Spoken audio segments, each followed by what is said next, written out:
आज लैलतुल क़द्र है और अल्लाह के नबी सल्लल्लाहु तआला अलैहि वसल्लम ने इरशाद फरमाया, रमज़ान में जिसने ईमान के साथ क़याम किया, मन क़ामा, क़ामा का मतलब होता है खड़ा होना, जो रमज़ान की रातों को खड़े होकर के गुजारा है, अल्लाह ताला फरमाता है, रसूल करीम सल्लल्लाहु अलैहि वसल्लम फरमाते हैं, गुफ़िर लहू मा तक़द्दम मिन ज़म्बिही व मा तअख़्ख़र, औ कमा क़ाल, उसने अब तक जो कुछ भी किया है वो सब गुनाह उसके माफ़ कर दिए जाएंगे। रमज़ान में खड़े होने वाले का बड़ा शरफ़ है, उसकी बड़ी सआदत है। तो आज की रात जिनको खड़े होने का मौका मिला है वो खड़े रहें, जो बैठे हुए हैं वो बहुत पहले से बैठे हुए हैं। अल्लाह करीम आज की रात की बरकतें और इसकी सआदतें हम सबको अता फरमाए। इबादत की रात है, अल्लाह करीम की बारगाह में मग़फ़िरत तलब करने की रात है, अपने गुनाहों से तौबा करने की रात है, गिड़गिड़ा कर बख्शिश का सवाल करने की रात है। लिहाजा महफ़िल हम जल्द ख़त्म करेंगे। बयान मैं बहुत लंबा चौड़ा आपके सामने नहीं रखना चाहता, इसलिए कि मुझे पता है हमारे दो जुमले भी बहुत भारी पड़ जाते हैं।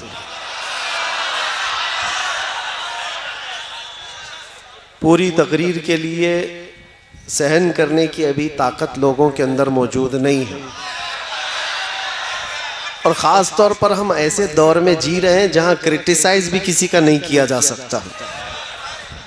नाम के लिए लोग कहते हैं हमारा सीना बहुत कितने इंच का है, लोग कहते हैं 56 इंच का है, 55 इंच का है, 54 इंच का है, लेकिन बर्दाश्त की ताकत 1 इंच की भी नहीं। बर्दाश्त की ताकत, इसीलिए हम लंबी चौड़ी तकरीर नहीं करना चाहते, 2 जुमले ही काफ़ी हैं। शायर ने बहुत अच्छे अंदाज में कहा है, तूफ़ान नूह लाने से ए चश्म क्या फ़ायदा, 2 बूंद ही बहुत हैं अगर तुझे असर करें, 2 बूंद ही बहुत हैं अगर तुझे असर करें। और हुब्बे रसूल में मुस्तफ़ा करीम सल्लल्लाहु अलैहि वसल्लम के कदमों को अपनी नज़रों में रख कर के सरशार होकर जब कोई बोलता है तो मेरे अजीज़ों उसके हर लफ्ज़ में असर भी होता है। और वो जुमले सिर्फ तकरीर के महफिल के दरमियान नहीं रहते, रब तबारक व तआला पूरी कायनात में उसको फैलाता है। आज से 2 साल पहले हमने एक छोटी सी मस्जिद थी जिसमें 50 लोग बैठे होंगे, और उन्हीं 50 लोगों के बीच में जज्बे हुब्बे रसूल में सरशार होकर एक कुत्ते को ऐलान किया था, जो बहुत ज़्यादा भौंकता था नामे रिसालत पर, हुजूर पाक सल्लल्लाहु अलैहि वसल्लम पर। मैं ये बात क्यों कह रहा हूँ? इसलिए कह रहा हूँ कि छोटी मस्जिद में, छोटी महफिल में, लेकिन जज्बा था कि हुजूर पाक की तरफ भौंकने वाले की ज़ुबान बाहर ज़्यादा देर तक नहीं रहना चाहिए, उसका जवाब होना चाहिए। जवाब दिया, लोगों ने कहा आप कर्नाटक में बैठे हैं, कोई शुमाल हिंद में बैठा है, यहाँ से आप अपनी मस्जिद में बोल रहे हैं, वहाँ उस तक पहुँचे न पहुँचे। मेरे अजीज़ों, रब्बे जुल जलाल की ताकत और क़ुव्वत पहुँचाने का उसका जो निज़ाम है उस पर तुम्हारा कैसा यकीन होना चाहिए बताता हूँ। एक दिन नहीं गुजरा था कि बराबर हमने जो जुमला कहा उसकी दुम पर ही पैर रखा गया था। जहाँ पहुँचना था वहीं पहुँचा, और हमने तो सोचा कि ये बात शायद कर्नाटक से निकलकर मुंबई तक आई होगी, मुंबई से निकलकर आसपास गई होगी, लेकिन हफ्ते भर के बाद पता चला कि अमेरिका, न्यूजीलैंड, ऑस्ट्रेलिया, अफ्रीका, सब जगह ये बात पहुँची हुई। अब फिर ये एहसास हुआ पहुँचाता कौन है, ये बातें कहाँ से कहाँ तक चली गई। मेरे अजीज़ों, लोग कहते हैं सोशल मीडिया के ज़रिए से पहुँच गई होगी। सोशल मीडिया में हज़ारों लोग भरे हुए हैं, तमाशे कर रहे हैं। ये बात हर मोमिन तक और हर बच्चे तक कैसे पहुंची। इसीलिए मेरा ये यकीन है, अल्लाह के नबी सल्लल्लाहु अलैहि वसल्लम की इज्जत पर बात करते हो और हुब्बे रसूल में सरशार होकर करते हो, तो फिर अपने आसपास माहौल क्या है ना देखो, बोलना तुम्हारा काम है, पहुंचाना मेरे रब की शान है। तुम्हारा एक नारा भी, तुम्हारा एक जो जज्बे हुब्बे रसूल में सरशार हो करके आह निकालते हो, ये भी बहुत दूर तक आवाज़ पहुंचती है, बहुत दूर तक आवाज़ पहुंचती है। मैं तो सुबह शाम दोपहर रातें सब काट करके आया हूँ अंदर से। 8 महीने अंदर की कड़क जेल देख करके आया। उससे पहले भी कहता था, अब भी कहता हूँ, जो हालात है, चोरी करके नहीं गया और किसी की पॉकेट मार के नहीं गया। सबको पता है, पूरी दुनिया भी जानती है, और जो लेकर के गए वो भी जानते हैं किस लिए लेकर के गए, किस लिए बिठाया और किस लिए इतनी देर तक रुकाया, सबको पता है। उन्हें मालूम था कि इसको अंदर रखा गया इसलिए कि नाम रसूल पर ज़्यादा बोलता है, हुजूर पाक की इज्जत पर बोलता है। ये बात मैं काफ़ी दिन पहले आपको भी आज मैं बता रहा हूँ। अब मुझे बुलाए हो तो आसपास वाले और सारे वो लोग और जो इंतज़ामिया लोग हैं वो डरते ना रह जाएं, इसलिए कि बहुत सारी जगहों पर मामलात होते हैं, डराया जाता है, धमकाया जाता है। किसको बुला रहे हो, उसको बुला रहे हो, पहले ही से उनको टाइट कर दिया जाता है। कह रहे माहौल ख़राब हो जाएगा, इतना बिगड़ जाएगा, ऐसा हो जाएगा, वैसा हो जाएगा। जो इंतज़ामिया होती है वो बेचारे कुछ भोले भाले हों तो वहीं ढीले पड़ जाते हैं, बहुत शौक़ से हमारी तारीख़ लेते हैं। उसके बाद जब दिन करीब आते हैं और प्रेशर आता है तो उन्हें समझ में आता है कि हम तो किसको ला रहे थे। उनको लगता है बहुत बड़ा कुछ होने वाला है। मैं कोई बहुत बड़ा नहीं हूँ और ना ही मेरे अंदर कोई बड़ी ताकत है, लेकिन जिस बात का खौफ दुनिया को सता रहा है वो ताकत हर मोमिन के पास है, और उस ताकत का नाम इश्क़ मुस्तफ़ा है। मैं आपको इसलिए ये बात अर्ज़ कर रहा हूँ, शुरू में तमहीद बता देता हूँ। हमारे शुमाल हिंद के एक मौलाना साहब थे, यूपी के रहने वाले।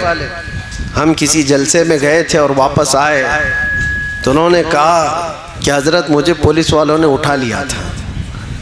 मैं स्टेज पे बैठा था, आपके बाजू लब्बैक लब्बैक के नारे में बहुत लगा रहा था। मुझे उठा लिया और सुबह से शाम तक बिठाया। मैंने कहा क्या हुआ, डर गया इस बात से, और कोई जुर्म तो नहीं किया और कोई क्राइम तो नहीं किया? कहा नहीं, कभी कोई जुर्म नहीं किया, कभी कोई क्राइम नहीं। मेरे ऊपर तो ट्रैफिक रूल तोड़ने का भी कोई कानून लगा नहीं है अब तक। बस इसी बात पर मुझे उठा कर ले गए और बिठाए। मैंने कहा मौलाना अब इसमें डरने की क्या बात है, फ़ख्र से कहो दुनिया चोरी करके थाने जाती है और तुम रसूल का नाम लेकर के गए हो। कल क़यामत के दिन इसका सिला हुजूर की बारगाह में पेश कर लेना।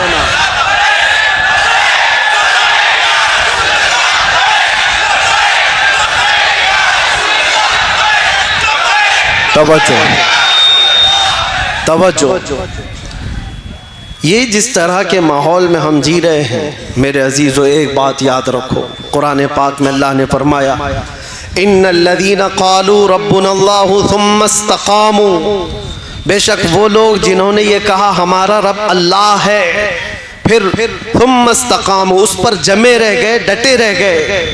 रब ताला फरमाता है ततनज़्ज़लु अलैहिमुल मलाइका, उन पर अल्लाह के फरिश्ते उतारे जाते हैं, उन पर अल्लाह के फरिश्ते उतारे जाते हैं। अल्लाह तखाफू वला तहज़नू, वो फरिश्ते तुम्हें ये कहते रहते हैं अब डरना मत, गम मत करना।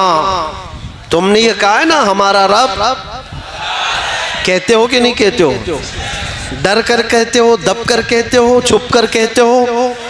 अल्लाह तुम्हारा रब है, इसमें न डरने की ज़रूरत, न दबने की ज़रूरत, न छुपने की ज़रूरत।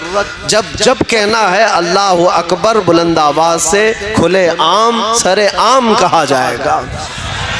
क्यों?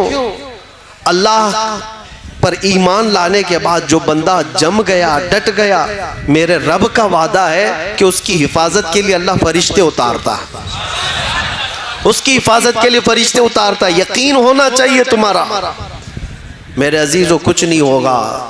अल्लाह तखाफू वला तहज़नू, वो फरिश्ते भी ये कहते हैं अब डरो मत, गम मत करो। वाबशिरू बिल जन्नति लती कुंतुम तुअदून, इतनी ही बात पर फरिश्ते ये बशारत भी दे जाते हैं, अल्लाह ने जिस जन्नत का तुम्हें वादा किया है सुनो बहुत करीब है, तुम्हें उस जन्नत की बशारत देते हैं। और फिर फरिश्ते साथ में ये भी कहकर जाते हैं नहनु औलियाउकुम फिल हयाति दुनिया व फिल आखिरा, डरना मत है मोमिनो। अल्लाह फरमा रहा है हम दुनिया में भी तुम्हारे मददगार हैं और आखिरत में भी मददगार हैं। अल्लाह फरमा रहे हम मददगार हैं।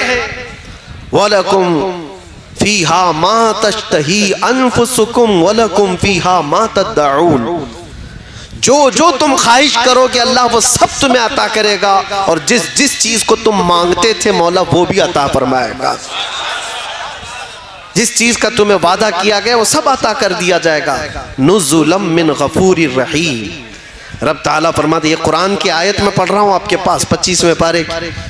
अल्लाह फरमाता है फिर ये मेहमानी है तुम्हारी, मेहमान नवाजी की जाएगी गफूरुर रहीम की तरफ से। किस बात पर ये सारी चीजें किस बात पर मिल रही है?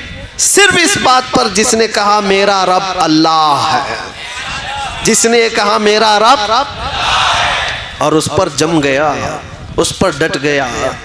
आज चाहे उसकी गर्दन पर कोई खड़ा हो जाए, चाहे उसके सीने पर कोई भाला रख दे और फिर जबरदस्ती पकड़ करके कहे इसका नाम ले, उसका नाम ले, उसका नाम ले, इसका नाम ले।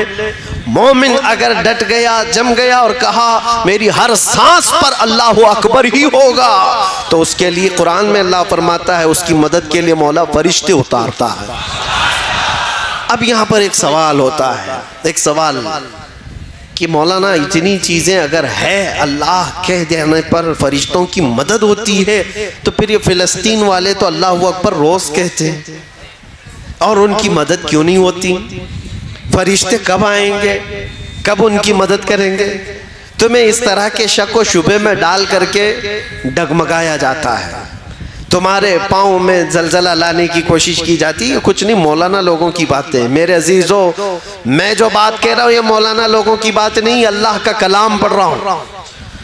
जमीन टल सकती है, जमाना टल सकता है, मगर मेरे रब का फरमान गलत नहीं हो सकता, एक शुबा भी नहीं। कुरान शुरू ही होता है कहाँ से पता है? अलिफ लाम मीम ज़ालिकल किताबु ला रैब फीह। सूरह फातिहा के बाद सूरह बकरा जो है उसकी शुरू की आयत है। अल्लाह फरमाता है ये वो अजमत वाली किताब है, ला रैब फीह, उसमें शक की गुंजाइश भी नहीं, शक भी नहीं कर सकते होगा कि नहीं होगा, होगा कि नहीं होगा, ना होगा तो होगा। और अल्लाह फरमा रहा है तुम्हारी मदद के लिए फरिश्ते उतारे जाएंगे। अब ये जो सवाल है उसको मैं बताता हूँ, इन हालात में उन मजलूमों की मदद क्यों नहीं हो रही है? उनके लिए क्यों फरिश्ते नहीं उतरते? मेरे अजीजों, क्या तुम देख रहे हो कि उतर रहे हैं कि नहीं उतर रहे? हम देख रहे हैं कि फरिश्ते आ रहे हैं कि नहीं आ रहे? जो वहां के हालात हैं ये बज़ाहिर हमें नजर आते हैं, लेकिन अल्लाह का वादा सच्चा है, सच्चा है और सच्चा है। जिसके साथ अल्लाह तबारक व तआला भलाई का इरादा फरमाता है उसे शहादत के मकाम पर पहुंचाता है, और जिसको शहादत मिली है, जिसको शहादत मिली है, जानते हो पूरी कायनात समेट करके लाओ, शहीद के नाखून के बराबर भी नहीं होगी। पूरी दुनिया समेट करके लाओ, शहीद के नाखून के बराबर नहीं हो पाएगी। शहीद को अल्लाह तबारक व तआला जो मकाम अता करता है, हदीस पाक में है, उसकी रूह निकलने से पहले उसे जन्नत दिखाई जाती है, उसे जन्नत में उसका ठिकाना बता दिया जाता है। तो क्या ये अल्लाह की मदद नहीं है? क्या ये अल्लाह की रहमत नहीं है? सहाबा, ताबईन, औलिया सबों ने ये दुआ किया कि अल्लाह तेरे रास्ते में हमें मौत आए तो शहादत की मौत आए। किसी शहीद की मौत पर तुम फख्र करते हो कि नहीं करते हो? शहीदों को हम जिंदा कहते हैं और कुरान भी कहता है। तो उन मोमिनीन के साथ जो आज जुल्म हो रहा है वो यूं ही नहीं मारे जा रहे हैं, बल्कि उनकी हर मौत शहीद की मौत है। वो शुहदा हैं, शहीद हैं, उनको अल्लाह ने जो जन्नत का वादा फरमाया वो मिलकर रहेगा। लेकिन तुम्हारा इम्तिहान है, चाहे तुम्हारे सामने कोई मर जाए, कट जाए, कत्ल हो जाए, जुल्म के साथ कोई पकड़ा जाए, मारा जाए, तुम अपने ईमान के साथ अगर बाकी रहते हो तो ये अल्लाह का वादा तुम्हारे साथ। ईमान के साथ। कौन सा ईमान? मैंने कहा है मेरा रब, हमने क्या कहा है? हमारा रब, और फिर उस पर जमे रह गए, उस पर जमे रह गए। ये ईमान का ऐसा हिस्सा मैं तुम्हें बता रहा हूँ। हदीस पाक में मेरे आका सल्लल्लाहु अलैहि वसल्लम फरमाते हैं, जिसके दिल में ईमान आ गया फिर वो कुफ्र और शिर्क से इतनी नफरत करता है जैसे अंगारे में हाथ डालने से नफरत करता है। आग के तंदूर में हाथ डालना पसंद करता है कोई? कोई पसंद करता है? आग के तंदूर में हाथ डालने को जितना ना पसंद करते हो, ईमान वाला कुफ्र और शिर्क से उतना ही बेजार रहता है, उतनी ही दूर भागता है। चाहे जैसे भी हालात हो। लोगों को आज पता नहीं क्या हो गया। मैं तो अपना मैसेज दे करके रहूंगा। कुरान क्या कहता है? या अय्युहल्लज़ीना आमनू दुखुलू फिस्सिल्मि काफ़ा, ऐ ईमान वालो इस्लाम में पूरे के पूरे दाखिल हो जाओ। आधा तीतर आधा बटेर नहीं होना चाहिए, जो हो पूरे हो जाओ। इनको भी राजी रखेंगे, उनको भी राजी रखेंगे, थोड़ा यहाँ भी लगा लेंगे, थोड़ा वहाँ भी लगा लेंगे। सुबह इनके पास चले जाएंगे, शाम में इनके पास चले जाएंगे। पार्टी उसके बगैर तो चलती नहीं है। ये बहुत सारी जगहों पर आज के जो हालात हैं, लोगों ने ये समझ रखा है सियासत करना है, पॉलिटिक्स करना है तो फिर सबको राजी रखना है। हम ये नहीं कहते कि सबको राजी ना रखो, राजी रखो, लेकिन अपने खुदा को सबसे पहले राजी करो। और अल्लाह बेहतर जानता है, उसको तुम राजी रखोगे पूरी दुनिया को अल्लाह तुमसे राजी करा देगा। उसके दस्ते कुदरत में है वो बंदों को राजी कराना। हजारों नहीं लाखों के दिलों को मौला तुम्हारी तरफ फेर देगा, बस उसको राजी करो। जब रब तबारक व तआला फजल फरमाए किसी पर तो बगैर किसी प्रचार के लोगों को उसकी तरफ फेर देता है, फेर देता है। ये मैंने प्रैक्टिकल अपनी लाइफ में देखा। उन इलाकों में मैं गया जहाँ का नाम कभी जिंदगी में नहीं सुना, ना कभी पढ़ा, ना किसी और से सुना, बिहार, बंगाल, झारखंड या उसके अलावा, लेकिन देख करके हैरत होती है। वो अनजान लोग जिनसे हमारा कभी कोई ताल्लुक नहीं, घंटों हमारे इस्तकबाल में रास्ता तकते खड़े हैं और देखते ही मोहब्बतों का वो नजराना, मोहब्बतों से वो उनकी आवाज़ें, ऐसा लगता है सदियों पुरानी हमारी कोई मुलाकात है। आज मैं पहली मर्तबा तुम्हारे इलाके में आया, ये जोशो खरोश, ये जो मोहब्बतों के तोहफे, जिस तरह से लोगों का ये इस्तकबाल, ये किस लिए है, किस लिए है? ये सारी चीज़ें देख करके मुझे कभी अजनबियत नहीं लगती कि हम कोई नए लोग हैं। ये महसूस कराती है ये मोहब्बत कि बरसों पुरानी कोई मोहब्बत है। ये मोहब्बत मेरी अपनी कमाई हुई नहीं है, ना ही मेरे ज़ुबान का कमाल है, ना ही मेरे कोई जिस्म का कमाल है, ना मेरे इल्म का कमाल है। मौला करीम रब्बे जुल जलाल जब चाहता है कायनात के चप्पे चप्पे को किसी इंसान की तरफ फेर देता है। मैं बात कर रहा हूँ ताजदारे मदीना की, और मौला ने सारे लोगों के ज़हन और दिमाग को हमारी तरफ फेर दिया है।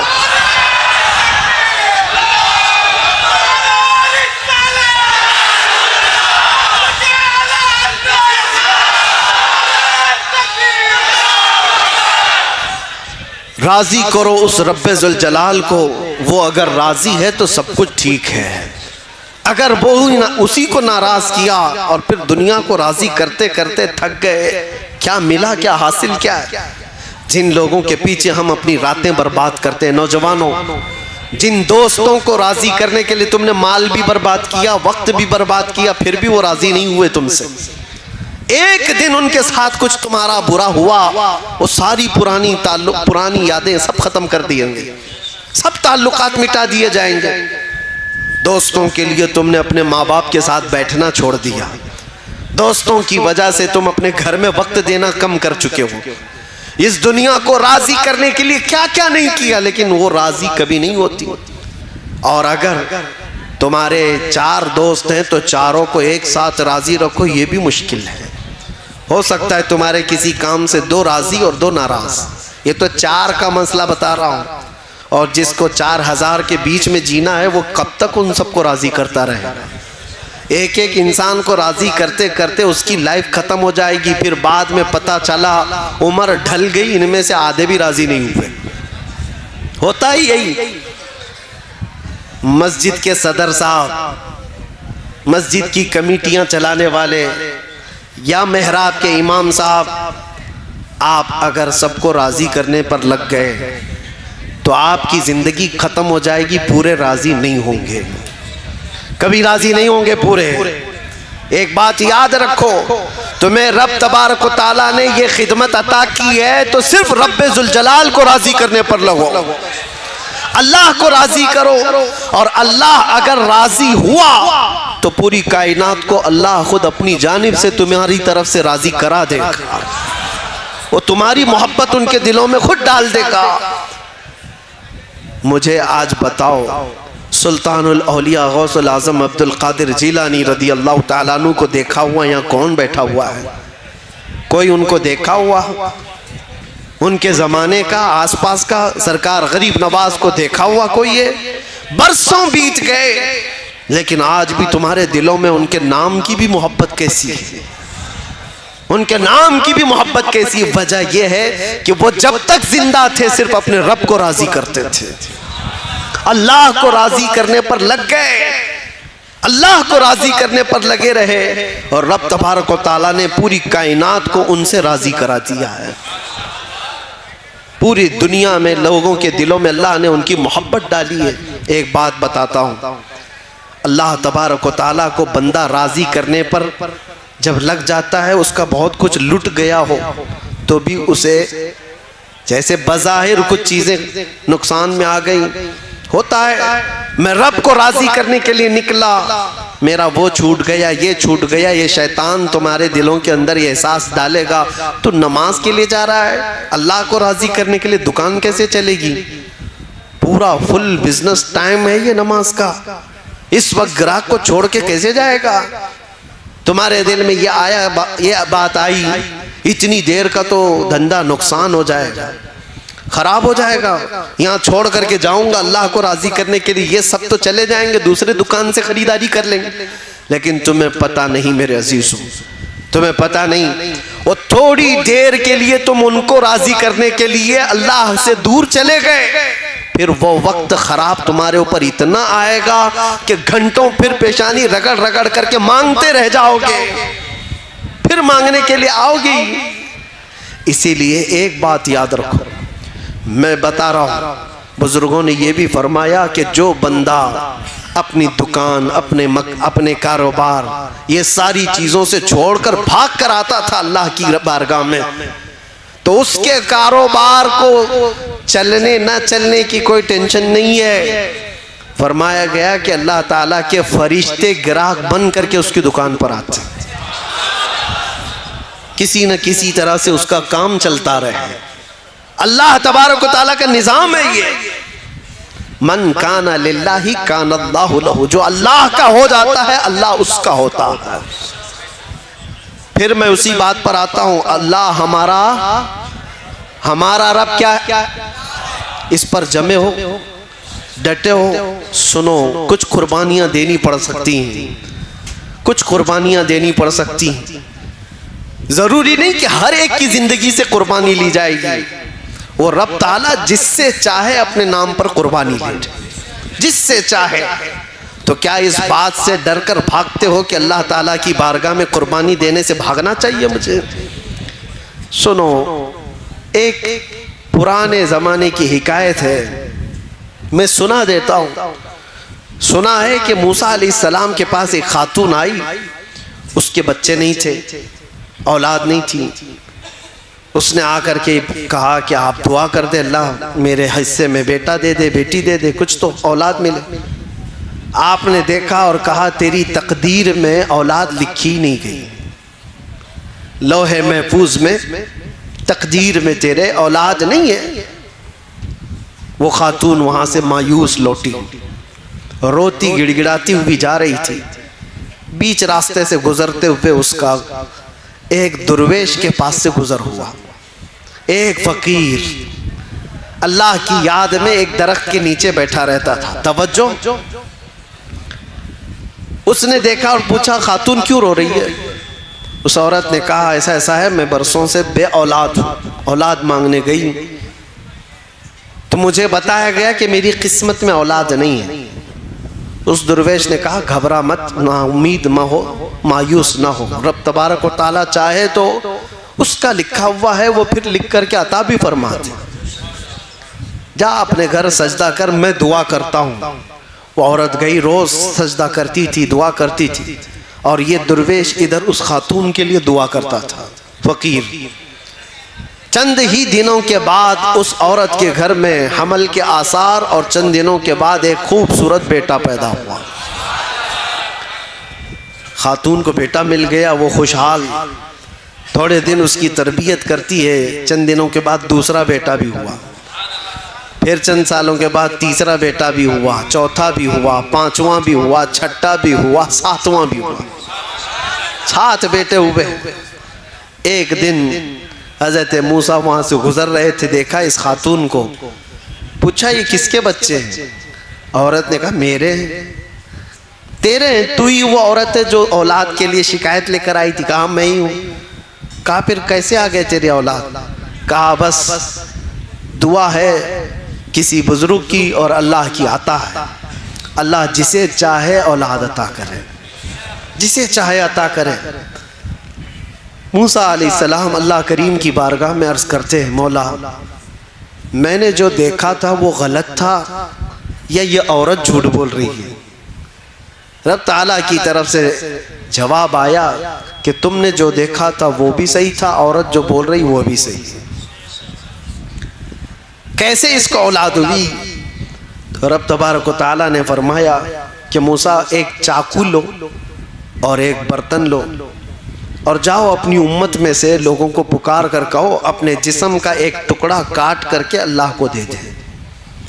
वो बनी इसराइल कौम है बड़ी नाफरमान। मूसा अलैहिस्सलाम अपनी कौम के पास आए, अल्लाह का हुक्म है ये। चाकू लेकर के एक थाल में कहा कि जिस्म का एक टुकड़ा काट करके दे दे। सब इधर उधर भागने लग गए। आज ये टुकड़ा मांग रहे हैं, कल कलेजा मांगेंगे। जिस्म काट करके देने वाले जिगरे बहुत कम लोगों के होते हैं, कौन करेगा? शाम हो रही थी, आपका गुजर उसी दुर्वेश के पास से हो रहा था। उस दुर्वेश के कानों में आवाज पड़ी तो वो खड़ा हो गया, कहा ए अल्लाह के नबी, क्या रब ताला ने जिस्म का हिस्सा पूछा है, टुकड़ा पूछा है? कहा हाँ। कहा ये बर्तन दीजिए, और चाकू भी ले लिया। और उसके बाद जल्दी से खड़े होकर इधर से काटा, इधर से काटा, इधर से काटा, जिस्म के जगह जगह से पूरी तेज चाकू से काटते काटते छलनी कर दिया। टुकड़े निकालता गया, पूरा लहू लहान हो गया। मूसा अलैहिस्सलाम ने कहा, अरे नादान, हुक्म हुआ है एक टुकड़ा देने के लिए, जिस्म का इतने क्यों काट दिया? कहा आपने ये तो नहीं बताया कि रब को मेरे जिस्म का कहाँ का हिस्सा चाहिए, किस जगह का हिस्सा चाहिए। मैं सब निकाल कर रख दिया हूं ताकि कोई टुकड़ा तो उसे पसंद आए। ये फना, अल्लाह की बारगाह में जो फना है, अल्लाह का जो हो गया। तब रब तबारक व तआला ने फरमाया, ए मूसा, जो मेरी मोहब्बत में अपने जिस्म के टुकड़े निकाल सकता हो, उसकी दुआ पर मैं क्या किसी को औलाद नहीं दे सकता? उसकी दुआएं रब तबारक व तआला के हुजूर जाती हैं। इसीलिए कहा गया, खुदी को कर बुलंद इतना कि हर तकदीर से पहले खुदा बंदे से खुद पूछे, बता तेरी रजा क्या है। ये मकाम कब आता है? जब तुम जमे रह जाओ, डटे रह जाओ, अल्लाह रब्बुल इज़्ज़त की ज़ात पर ईमान यकीन के साथ कामिल रखो। बहुत सारे वसवसे शैतान डालता है, बहुत सारे वसवसे डालता है। आप कहते हैं ना कि हमारा यकीन है अल्लाह की ज़ात पर। हज़रत राबिया बसरिया रज़ी अल्लाह तआला अन्हु के पास एक बुजुर्ग आए, उनसे कहा कि माँ दुआ करो हमारे लिए। हजरत राबिया ने पूछा क्या दुआ करो?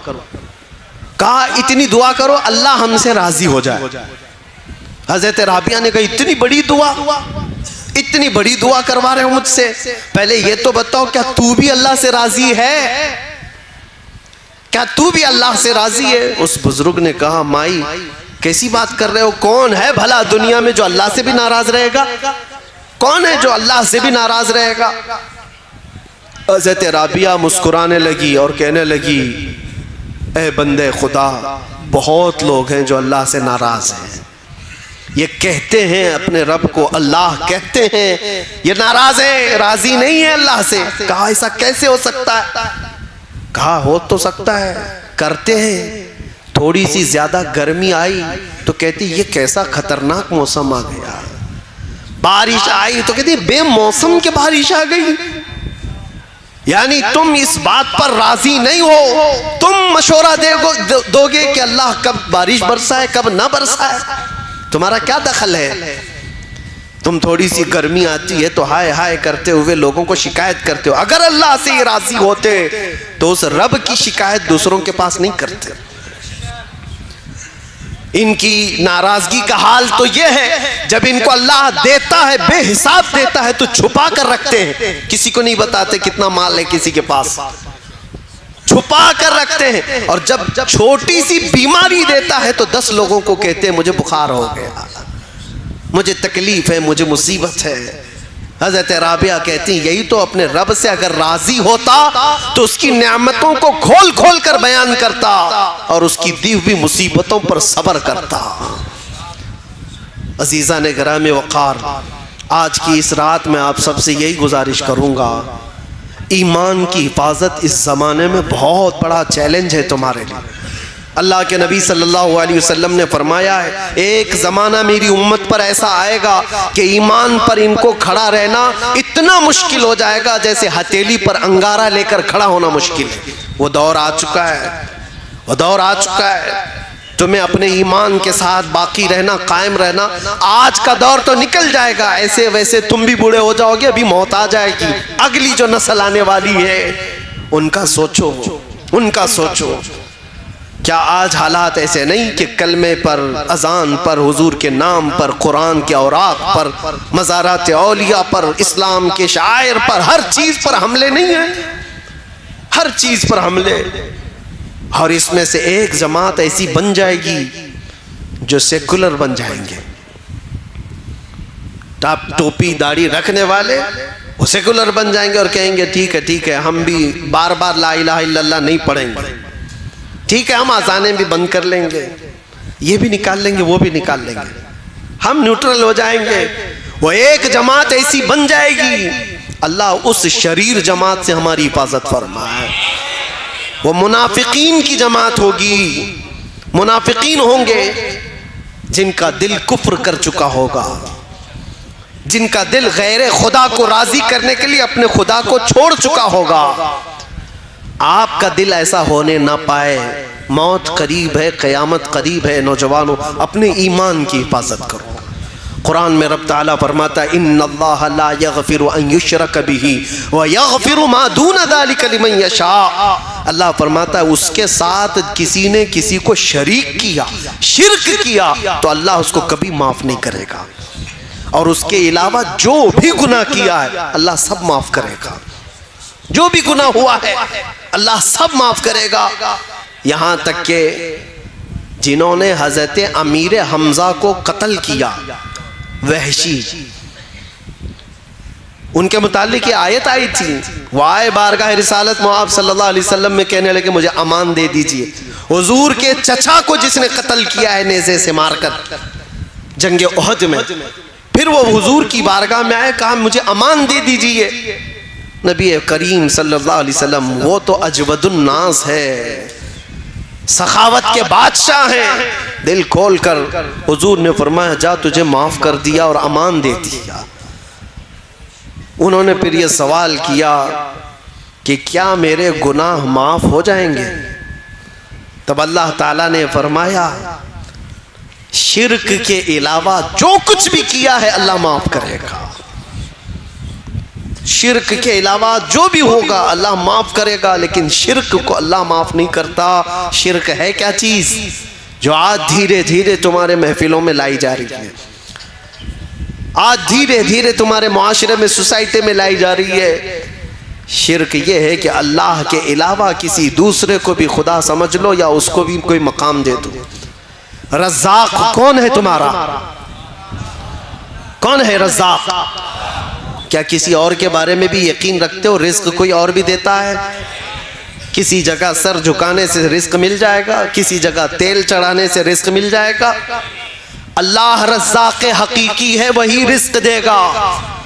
बीमारी वही देता है, शिफा भी वही देता है। इस बात पर जब तुम्हारा यकीन हो, जम जाओ, तो फिर दुनिया तुम्हें नहीं बहका पाएगी। एक साहब आए, काफी साल पहले की बात है, कहा पेट का बहुत दर्द होता था, बहुत दर्द होता था। इलाज कराता रहा। एक साधु मिले, उन्होंने इलाज कर दिया। मैंने कहा कैसे? कहा गाय का मूत्र पिला के। माज़अल्लाह रब्बिल आलमीन, उससे सही कर दिया। मैंने कहा नादान, तुझे पता नहीं ये हराम चीज में शिफा कैसे हो सकती? ला शिफा फिल हराम, हराम में शिफा नहीं है। कहा हो गया। एक बात याद रखो, शैतान तुम्हारे दर्द को छुपा सकता है, मिटा नहीं सकता। तुम्हारे दर्द के ऊपर पर्दा डाल सकता है, लेकिन जड़ से खत्म नहीं कर सकता। वो बीमारी अंदर होगी, ये तुम्हें धोखा देने के लिए किया गया है कि बीमारी खत्म हुई। हकीकत में हर बीमारी से शिफा सिर्फ अल्लाह की जात अता करती है। डॉक्टर भी जरिया होता है, डॉक्टर भी और दवाई भी जरिया होती है। बाज लोग हमसे कहते हैं कि काफी साल पहले यही सेम जुमलों पर एक मॉडर्न आदमी ने मैसेज करके कहा था कि मौलाना आप कहते हैं अल्लाह शिफा देता है, अल्लाह शिफा देता है। कहाँ है? बीमार होते हो तो हॉस्पिटल जाते हो। मैंने उनसे पूछा अच्छा तुम्हारे हिसाब से कौन शिफा देता है? कहा डॉक्टर। उसने कहा डॉक्टर। मैंने उनसे कहा ठीक है, मैं एक बीमार को लाता हूं और डॉक्टर को यहाँ बिठा देना, देखता हूं डॉक्टर देखता रहे, मरीज अच्छा हो जाता है। कहा नहीं, दवाई देता है। कहा फिर डॉक्टर कहाँ है? वो तो दवा सही कर रही है, वो तो दवाई सही कर रही है। और अगर दवाई चली गई तब भी मैं कहूंगा, अगर उसका हाजमा सही नहीं था, दवाई निकल गई तो वो भी असर नहीं कर रही है।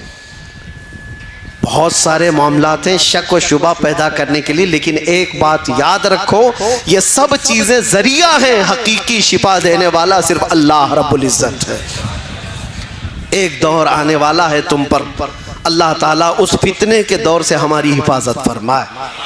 आज तो छोटे मोटे दज्जाल आए हुए हैं, सिर्फ चिट्ठी निकाल के बताते हैं तो लोग चमत्कार समझते हैं। हाँ? समझते हैं कि ये चमत्कारी बाबा है, क्या क्या दिखाते हैं। अरे दूर से आया है अभी, और वो क्या मन में लेकर के आया है, बाबा पहले से लिखा हुआ है, बता रहा है कि हम तुम्हारा ये सब चीजें बता देते हैं। और इसको सोच रहे चमत्कारी है, कैसे भांप लेता है, माइंड रीडिंग कैसे हो जाती है, कैसे पहले से पता चलता है। मियाँ सुनो, ये छोटा दज्जाल है। हुजूर पाक सल्लल्लाहु अलैहि वसल्लम ने फरमाया बड़ा भी आने वाला है, कानिया दज्जाल, एक आंख वाला। अरे वो तो बारिश भी बरसा के दिखाएगा, वो तो जमीन से पौधे भी निकाल के दिखाएगा, वो तो मरे हुए आदमी को जिंदा करके भी दिखाएगा। वो दज्जाल आएगा, लेकिन वो भी खुदा नहीं हो सकता, वो भी खुदा नहीं, वो आजमाइश है। और उस वक्त भी मेरे आका ने फरमाया तुम ईमान पर जमे रहना, चाहे वो जितने भी करिश्मे करके दिखाए, तब भी ये कहना हमारा रब, हमारा रब। बस इस पर जमे रहो, इस पर डटे रहो। अल्लाह की मदद आने वाली, अल्लाह की मदद आने वाली, क्योंकि अल्लाह का वादा है ततनज़्ज़लु अलैहिमुल मलाइका, अल्लाह उन पर फरिश्ते भेजता है जो ये कहते हैं अल्लाह हमारा रब है, और उस पर जमे रह जाते हैं, डटे रह जाते हैं। एक सहाबी रसूल हुजूर पाक सल्लल्लाहु अलैहि वसल्लम के हज़रत ज़ैद बिन दसना, कुफार और मुशरिकीन की भीड़ ने उनको कैद कर लिया था, कई दिनों तक कैद करके फिर उनको मार दिया। उनको कैद की हालत में ही मारा गया था। तो जानते हो उनकी लाश के साथ बेहुरमती न होने पाए। रब तबारक व तआला का निज़ाम देखो, हदीस पाक में मिलता है कि शहद की मक्खियों का एक बहुत बड़ा छत्ता उनकी लाश के पास आ गया और 40 से 45 कुफ्फार और मुशरिकीन वो लाश की देख रेख करने के लिए, निगरानी करने के लिए बैठे हुए थे कि कोई मदीने वाला उठाकर न ले जाए। लेकिन एक मक्खी ने भी उनको बैठने नहीं दिया, एक भी करीब नहीं आ सका। मक्खियां भिनभिनाती थी। शहद की मक्खी क्या समझते हो, खाली मीठा नहीं होता। हाँ, जब मारती है तो उससे ज्यादा जहर भी किसी में नहीं होता। इसीलिए आला हज़रत फाजिल बरेलवी रदी अल्लाह ताला अन्हु आशिक रसूल हैं या नहीं?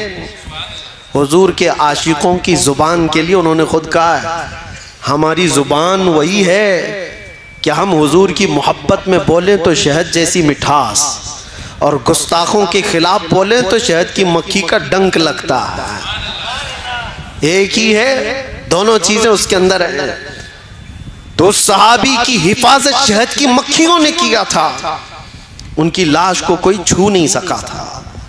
अल्लाह की ज़ात पर यकीन रख करके जो दुनिया से गए।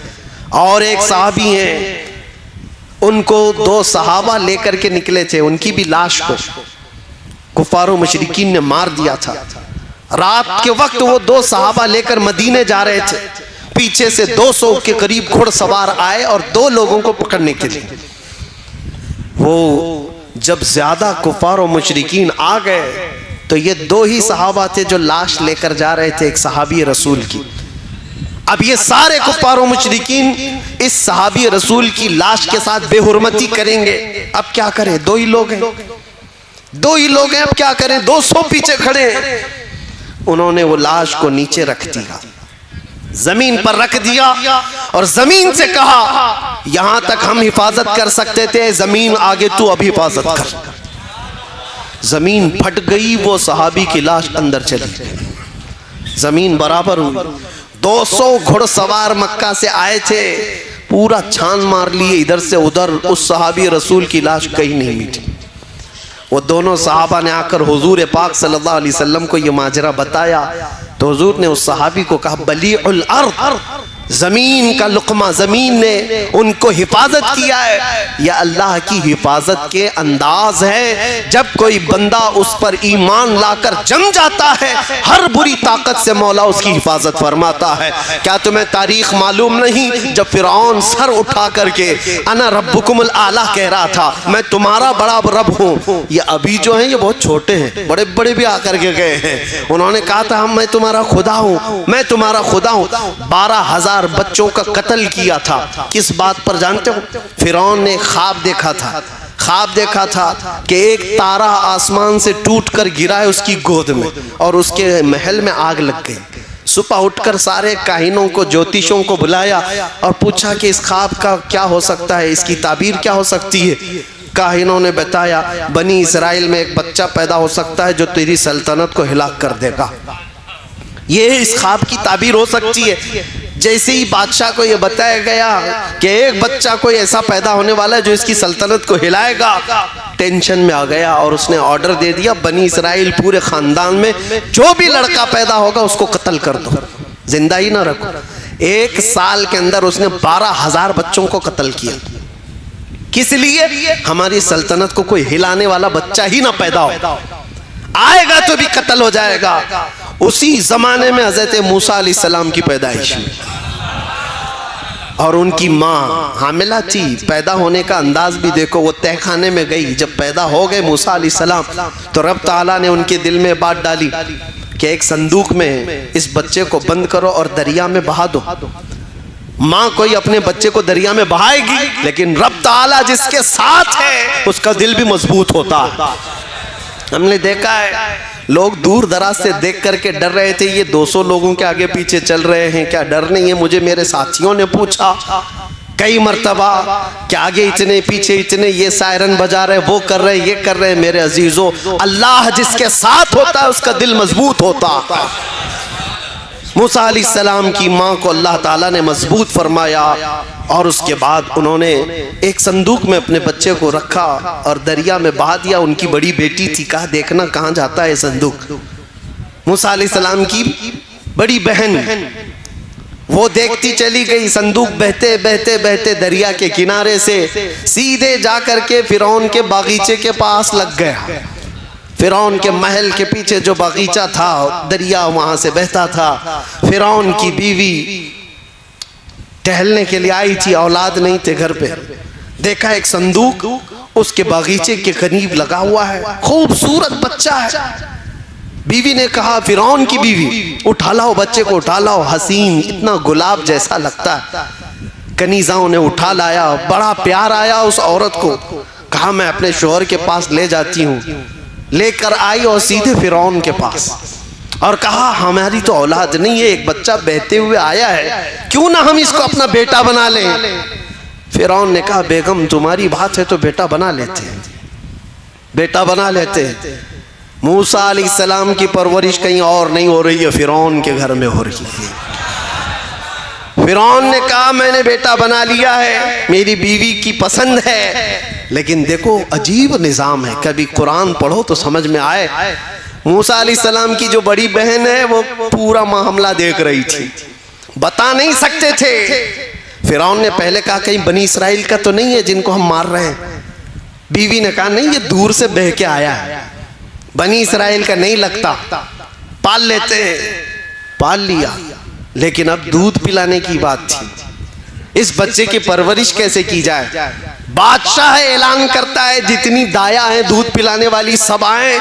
फिरौन के घर में एक बच्चे की शाही परवरिश हो रही है। दाया बहुत सारी आई, सबों ने अपना दूध पिलाने की कोशिश की। मूसा अलैहिस्सलाम किसी का दूध ही नहीं पीते थे।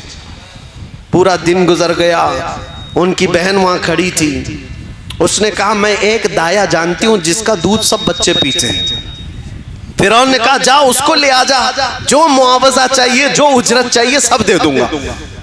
मूसा अलैहिस्सलाम की बहन वहां जो खड़ी थी वो गई सीधे अपनी माँ को ले आई, अपनी माँ को ले आई और कहा कि ये दाया ऐसी है कि इसके दूध को सब बच्चे पी लेते हैं। मूसा अलैहिस्सलाम की माँ ने मूसा अलैहिस्सलाम को उठाया, दूध पिलाने लगी तो मूसा अलैहिस्सलाम पीना शुरू फरमाते।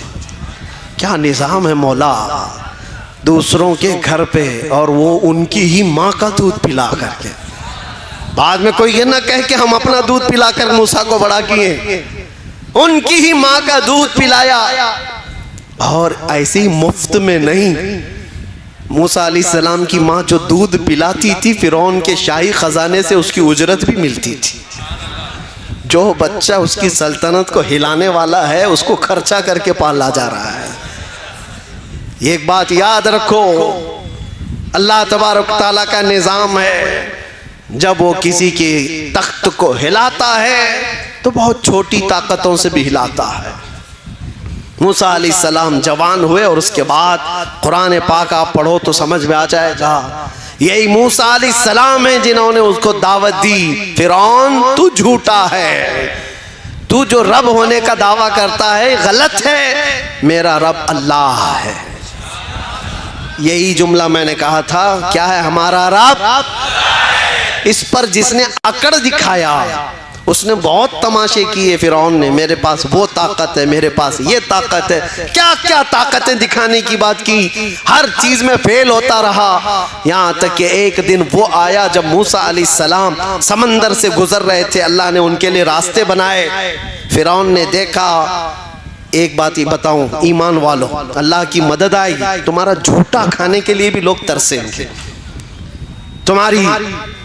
ये एक बात याद रखो, मूसा अलैहिस्सलाम अपनी पूरी मोमिन जमात को लेकर, मोमिन कौम को लेकर दरिया की तरफ जा रहे थे। पीछे फिरौन का लश्कर उनका मुकाबला करने आ रहा था। सामने समंदर है, एक तरफ समंदर, एक तरफ दुश्मन का लश्कर, कौन हिफाजत करेगा।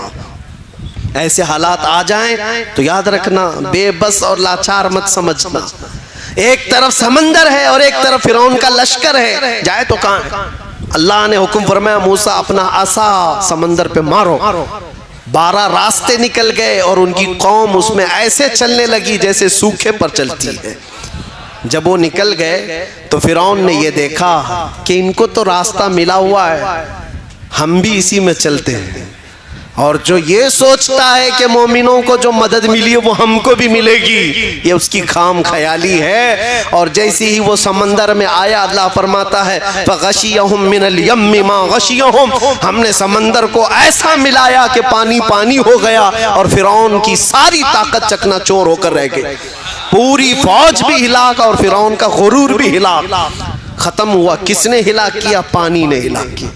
पानी को कौन ताकतवर समझता है, लेकिन फिरौन की बादशाहत को ख़त्म कर दिया।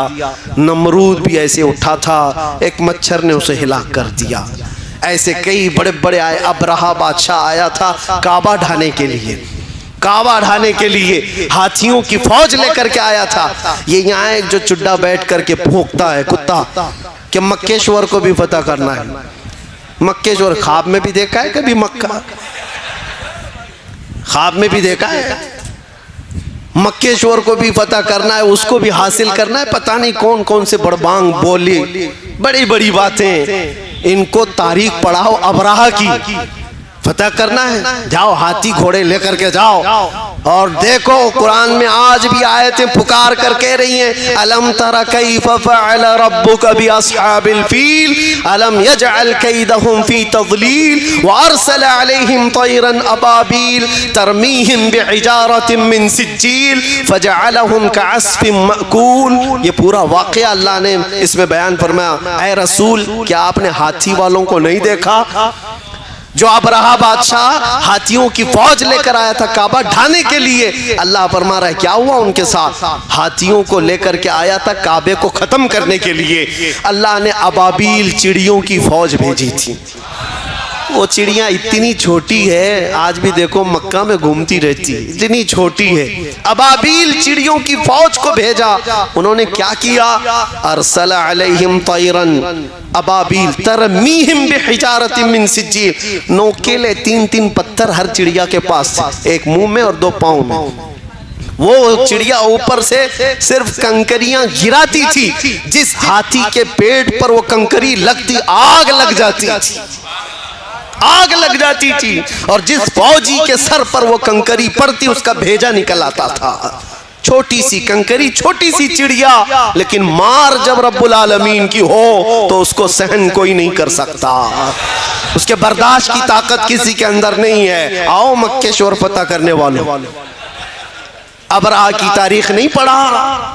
जैसे बड़े बड़े ताकतवर ईमान के खिलाफ खड़े हुए, अल्लाह तबारक व तआला ने मदद फरमाई कि नहीं फरमाई? जंगे बद्र में 5000 फरिश्तों को अल्लाह ने उतारा। और नबी करीम सल्लल्लाहु अलैहि वसल्लम की इस उम्मत को क़यामत तक मौला हिफाजत फरमाएगा। तुम्हें और हमें ईमान इस्लाम के टेंशन की ज़रूरत नहीं है। इस्लाम अल्लाह का दीन है, वो चलाएगा, सुबह क़यामत तक चलाएगा। कुरान का कोई एक हर्फ का भी बाल बेका नहीं कर सकता। फिक्र करो तो हमारे और आपके ईमान की करो। इस्लाम का कुछ नहीं होना है। कीड़ों के बैठ करके फैसला करने से बारिश थोड़ी ना आती है। कहीं बैठ करके कोई मीटिंग कर ले तो हो जाएगा। और ऐसे तो सुना है कि रोज बंदर दरख्त पे बैठ करके फैसला करते हैं, रात भर मीटिंग करते हैं कि कल पूरा हिंदुस्तान पता करना है। और सुबह होने के बाद पेट में इतनी भूख लगी रहती है, दन दन नाचते हुए चले जाते हैं। उन बंदरों की मीटिंग से कोई मुल्क फतह नहीं होता। हम भी यही कहेंगे, तुम्हारी हैसियत इसी तरह की होगी जो दूसरे इस तरह की बातें करते। दीन इस्लाम अल्लाह का दीन है, इसकी हिफाजत सुबह क़यामत तक मौला फरमाएगा। लेकिन फिक्र करो तो अपने और आपके ईमान की जो दिल के अंदर मौजूद है, ये कहीं रुखसत ना हो जाए। इसी को आला हजरत ने अपने शेर में बताया था, आंख से काजल साफ चुरा ले, या वो चोर भला के हैं, तेरी गठरी ताकी है और तूने नींद निकाली है। सुना जंगल रात अंधेरी छाई बदली काली है, सोने वालों जागते रहियो चोरों की रखवाली है।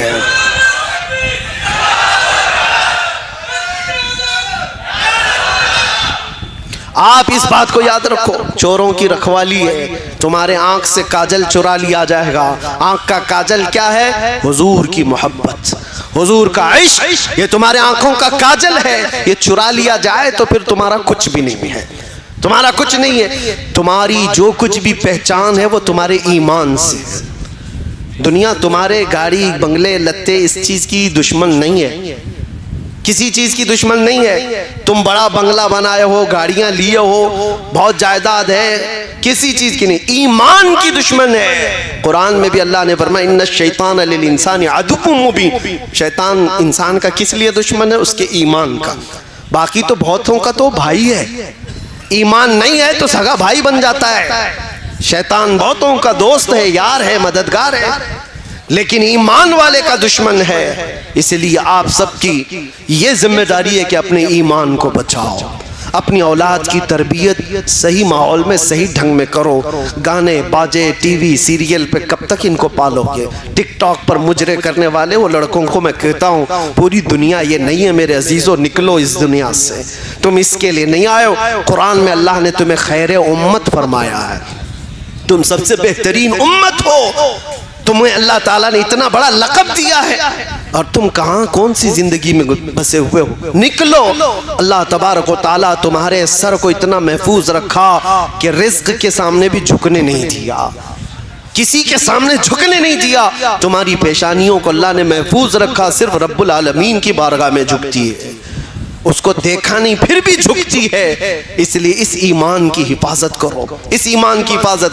और ईमान दो चीजें, खत्म कर रहा हूं गुफ्तगू को, आखिरी मैं अपनी बातों में आ रहा हूं। एक बात तो ये है, जिसने ये कहा हमारा रब इस पर जम गया, एक ईमान का हिस्सा है।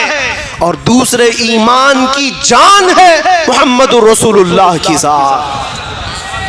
वो जो न थे तो, वो जो न हो तो, वो जो न थे तो, और वो जो ना हो तो। ये एक बात याद रखो, हुजूर ना हो तो ना हमारी अजानें हैं, ना हमारी नमाजें हैं, ना हमारा वक़ार है, कुछ नहीं है। हुजूर का नाम अगर जिंदगी से निकल गया तो हम कुछ भी, हमारी इज्जत, हमारी जिंदगी, जो कुछ भी है वो हुजूर के नाम से वाबस्ता है। इसीलिए कुछ दूसरी कौमों ने हमारा नाम तो मोहम्मदन रख दिया है, हमारा नाम मोहम्मदन है। कुरान में तो अल्लाह ने मुस्लिमीन कहा हमें, लेकिन लोगों ने मोहम्मदन बता दिया, वो जुबान में इस्तेमाल करते हुए। मतलब ये है कि वो जाने अनजाने में किसी तरह तो हर मुसलमान को मोहम्मदी कहते हैं। इसको अंग्रेजों ने 100 साल पहले कहा था। इकबाल शेर में कहता है अंग्रेजों की जुबान, अंग्रेज देखकर घबराते थे और कहते थे ये फाका कश मौत से डरता नहीं जरा। फाका फाके पे फाका करता है लेकिन मौत से डरता नहीं। ये फाका कश मौत से डरता नहीं जरा, रूहे मोहम्मदी इसके बदन से निकाल दो। ये अंग्रेज कहते थे रूहे मोहम्मदी इसके बदन से निकाल दो। इसलिए कि सारी दुनिया जानती है रूहे मोहम्मदी जब तक इनके साथ है ये पावरफुल है, ताकतवर है। ये बिखरे हुए टूटे हुए हमारा एक नेता भी ढंग का नहीं है, फिर भी दुनिया 24 घंटे हम पे चर्चा क्यों करती है? समझ से बाहर बात नहीं है। बैकवर्ड है, बिछड़ी हुई कौम है, एजुकेशन में नहीं है, सियासत में नहीं है, ढंग की क़यादत नहीं है, सियासत नहीं है, सब तो तुम ही रिपोर्ट देते हो। इस तकरीर पे भी मेरा एक केस हुआ है। इस तकरीर पे भी गुजरात वाले बहुत मेहरबान हैं, उन्होंने इस पर भी, मैं तो मुसलमानों को डांट रहा था कि तुम तो सचर कमेटी की रिपोर्ट के एतबार से बैकवर्ड कौम में शुमार किए जा रहे हो, सबसे निचले हिस्से में तुम्हारा नाम आ रहा है, हर चीज में तुम पीछे हो। ये भी सहन नहीं कर पाए, केस कर दिया। खैर ठीक है, कोई बात नहीं, लेकिन एक बात याद रखो कि अगर 24 घंटे दूसरों के चर्चे में हो तो इसका मतलब है कि ईमान की शमा अभी तुम्हारे सीने में जल रही है, और उसको गुल होने न देना। जो चीज आज तुम्हारी बाकी है वो हुजूर की मोहब्बत बाकी है। गुनहगार हो गया है बंदा, गद्दार नहीं हुआ है, और जब तक गद्दार नहीं होगा उसकी ईमानी ताकत हमेशा पावरफुल ही होती है, पावरफुल ही होती है। गरीब ही सही, लंगड़ा ही सही, लेकिन लब्बैक कहेगा तो धरती को हिलते हुए भी हमने देखा है। इसलिए याद रखो,